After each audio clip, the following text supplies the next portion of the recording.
कुली करने, नहाने, खुशबू सूंघने, तेल या सुरमा लगाने, इंजेक्शन या ड्रिप लगाने से रोज़ा नहीं टूटता।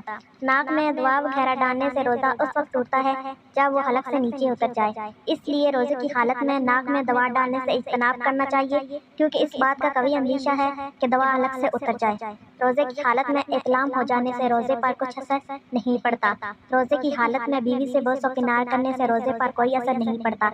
अलबत्ता अगर इसके नतीजे में इंजार या जमा तक नौबत आने का अंदेशा हो तो बोसो किनार से परहेज करना ज़रूरी है। अगर औरत को हैज़ यानी मेंसेस ग़ुरूब आफ्ताब यानी सूरज ढलने से पहले शुरू हो जाए, यहाँ तक कि एक लम्हा पहले भी आ जाए, तो इससे औरत का रोज़ा बतील हो जाएगा, यानी वो रोज़ा कज़ा समझा जाएगा और उसे उस दिन की कज़ा करना पड़ेगी। रोज़े की हालत में बिला अख्तियार मक्खी, धुआं या धूल हलक से उतर जाए तो इससे रोज़ा नहीं टूटता, लेकिन अगर कोई जानबूझकर ऐसा करे तो इससे रोज़ा टूट जाता है।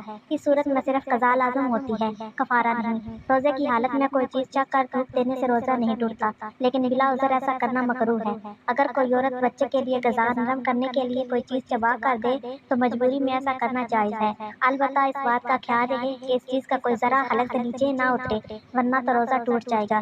वज़ू और गुस्ल के दौरान गलती से पानी हलक से उतर जाए तो इससे रोज़ा टूट जाता है।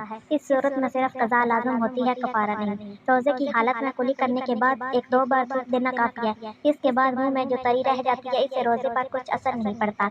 कोई शख्स रोज़े की हालत में था और उसको कोई ऐसा शदीद मर्ज़ या उज़र लाहक हो गया कि जिसकी वजह से रोज़ा बरकरार रखना उसके लिए नुकसानदेह हो गया, तो वो रोज़ा तोड़ सकता है। इसके ज़िम्मे इस रोज़े की कज़ा लाज़िम है, कफ़ारा नहीं। रोज़े की हालत में महज़ निगाह करने या बुरे ख्यालात आने से ही इंज़ाल हो जाए तो इससे रोज़ा नहीं टूटता।